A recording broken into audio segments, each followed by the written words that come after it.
안녕하십니까. 아돈노 경제 소호성입니다. 반갑습니다. 자, 이번 시간은 왜 가로수길은 몰락하였나입니다. 가로수길 하면 우리 청춘의 곳이었죠. 예전에 이런 거였습니다. 신사동 가로수길이 있으면 압구정 로데오가 있었어요. 압구정 로데오. 그때만 해도 압구정 로데오에서 놀자. 저 어렸을 때 그랬어요. 그러니까 지금 생각해보면 저는 이제 충남 보령 사람이거든요. 그러면 이제 우리 시골인들이 올라왔을 때 필수 방문 코스가 있었습니다. 첫 번째가 용산. 전자기기 한번 봐줘야 돼. 그 다음 두 번째가 우리가 문정동이라고 있어요. 여러분 문정동 알아요? 문정동이 예전에 잠실에 있는 거였는데 거기가 아울렛이 있었어요. 그 당시에 또 메이커 좀 나왔거든. 그래서 어린 마음에 사러 갔다가 경찰한테 제가 취조를 당했습니다. 왜냐면 그날이 개교 기념일이었거든요. 평일이니까 내 친구랑 둘이 이제 우리 시골에서 놀러 왔어요. 또 그렇게 갔단 말이에요. 근데 갑자기 경찰이 평일인데 학교를 안 간 애가 있어? 그래서 경찰한테 취조를 당했던 개교 기념일이라고 했던 풀려났던 기억이 있습니다. 물론 지금하고 달라요. 지금은 조금 학교에 대한 인식이 좀 많이 바뀐 것 같습니다. 옛날에는 학교에 안 가면 무슨 대단한 일이 일어나는 줄 알았는데 지금은 자기가 이제 컨디션도 있고. 그래서 저희 어머니가 저한테 그랬거든요. 개근상 못 받으면 집에 들어오지 말라 그래서 개근상을 꼭 받았던 추억이 있습니다. 그래서 저 옛날에는 압구정 로데오, 그 다음에 신사동 가로수길을 거쳐서 세로수길이 됐어요. 세로수길 이렇게 지금 옮겨갔습니다. 자, 그런데 이 시발점, 욕 아니에요. 시작되는 시점이 있었다. 그 시점이 애플 스토어가 입점하면서 요 가로수길에 몰락이 스타트되었다. 애플 잘못이라는 게 아니에요. 이런 일이 있었다라는 겁니다. 여러분들이 나이를 드신다는 게 뭐냐면 저는 크게 두 가지라고 봐요. 첫 번째가 프랜차이즈가 있다가 없어지고 없다가 있어지는 게 생겼다. 그럼 자기가 나이를 먹은 거예요. 그죠? 벌써 이제 나이를 먹었다는 건 여러분 탕후루라는 게 유행했었다라는 걸 아는 것 자체가 나이를 먹은 거예요. 이제 탕후루는 집은 없으니까 거의. 그 다음에 두 번째가 뭐냐면 내가 놀던 동네가 어디인가 라는 겁니다. 이제 대학교 때는 딱 두 군데였어요. 강남역 아니면 종로였어요. 종로, 명동 요 라인. 근데 지금은 종로는 어떤 곳이 됐어요? 그냥 파고다 공원이야. 파고다 공원, 탑골 공원입니다. 거기 이제 동묘 가서 이제 또 좋은 옷 이런 거 사러 가는 데로 바뀌었어요. 그러니까 시대가 이제는 또 바뀌고 있다라는 거죠. 자, 그러면 가로수길이 몰락한 이유는 뭐냐? 요즘에 살아난 동네가 명동이에요. 예전에 가장 임대료가 비싸고 땅값이 비싼 곳이 명동이었습니다. 그래서 명동도 처음에 쫙 올라갔다가 쫙 빠진 다음에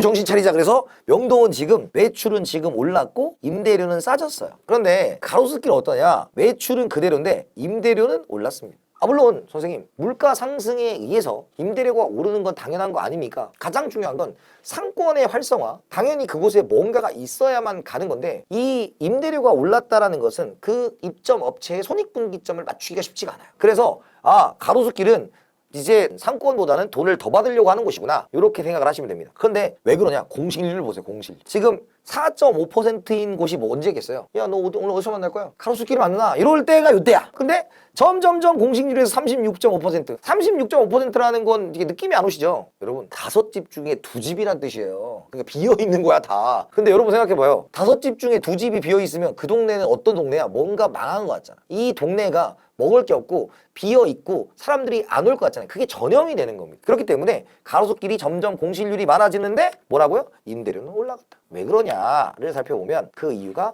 젠트리피케이션이라는 거예요. 우리가 루스 글래스라는 사람이 처음 사용한 단어입니다. 그래서 처음에는 여기가 굉장히 낙후돼서 사람들이 돈이 없다 보니까 여러 가지 소소한 업체들이 막 만들었는데 활성화가 되는 거예요. 활성화가 되면 결국 거기가 하나의 상권을 이루게 되고 그것 때문에 임대료가 확 올라가. 그럼 여기에 사람들이 막 모여서 들어왔다가 임대료가 확 올라가. 그럼 다 나가 다시. 그럼 그 동네는 다시 뭐예요? 낙후 지역이 되는 거예요. 그게 여러분들 요즘에 최근에 유행 중에서 무슨 세로수길, 가로수길, 경리단길, 만리단길 이런 거 있잖아. 여러분 그것도 시대가 변한다. 근데 거기가 유명해졌다. 그 다음은 어디로 갈까? 그 다음은 어디로 갈까요? 근데 생각해보세요. 그런 곳들이 처음 들 때 굉장히 거기가 개발이 잘 된 곳이었나요? 아니에요. 그냥 아무것도 없던 벌판이었어. 근데 뭔가 맛집이 일어나. 그러니까 맛집에 같이 가. 그래서 막 모였는데 갑자기 그 집이 지금까지 사랑해 주셔서 감사합니다. 다른 곳으로 옮깁니다. 이런 것들이 발생한다는 거야. 그게 젠트리피케이션입니다. 자, 그러면 왜 그러냐? 도심에 낙후 지역이 있어요. 그런데 저소득층이 유입돼서 다양한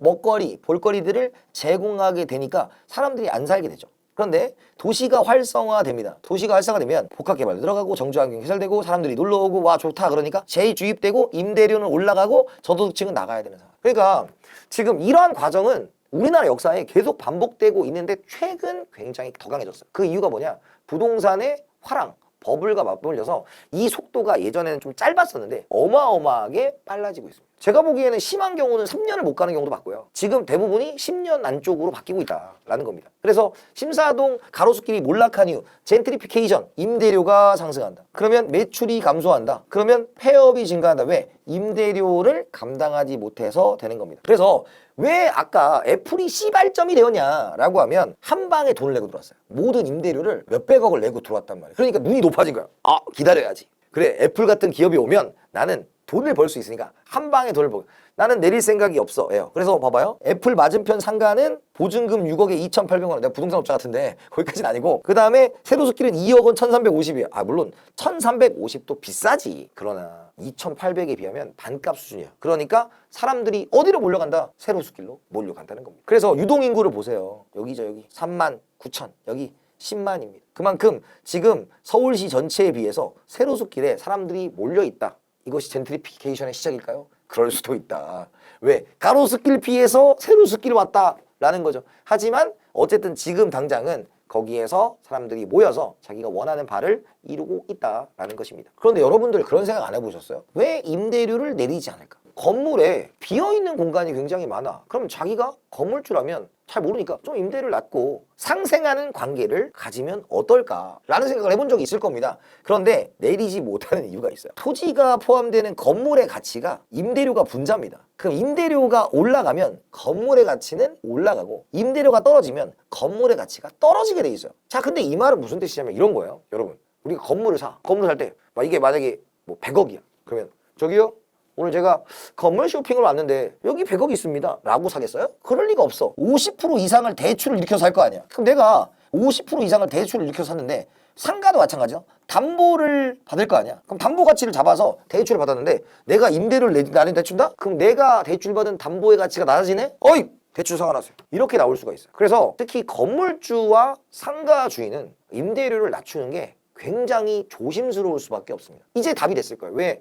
비어있는 공간에 왜 사람들이 그대로 놔둘까? 임대료와 건물의 가치는 비례하기 때문에 함부로 임대료를 낮출 수 없다라는 것입니다. 가로수길이 몰락을 했다라는 것에서 몰락했나 봐. 그런 게 아니라 이제는 우리는 생각을 해야 돼요. 우리 대한민국, 우리가 다른 나라에 비해서 이런 게 있잖아요. 예를 들어서 어떤 유럽이나 일본만 가더라도 이 동네가 뭐가 유명해 라는 걸 하려면 그 지역의 전통성을 굉장히 유지하고 특성을 유지해야 되는데 그런 것 자체가 유지되기가 어렵다라는 것은 지금은 우리나라가 K-팝, 그 다음에 예능 이런 것들이 굉장히 많아서 우리나라 호기심이 있는데 우리나라에 뭐가 유명하냐 라고 했을 때 그런 특색 없는 도시들로 가득할 수도 있다. 그래서 장기적으로 봤을 때는 특성 있는 계획형 도시를 만들기 위해서는 그런 뭔가의 준비를 해야 되는데 그것의 시작이 젠트리피케이션을 없애는 것이 아닐까라는 생각이 드는 거예요. 그래서 대책으로는 정부 정책, 대형 프랜차이즈 입점 금지, 선생님 자유주의 금지 아니냐? 그게 아니라 아까 말한 것처럼 애플 같은 회사가 들어와서 너무나 임대료를 높여버리면 다른 사람들이 피해를 볼 수 있다라는 거죠. 그리고 이 대형 프랜차이즈가 끝까지 책임지지도 않아요. 애플은 그래도 20년인가 계약을 해서 들어왔지만 지금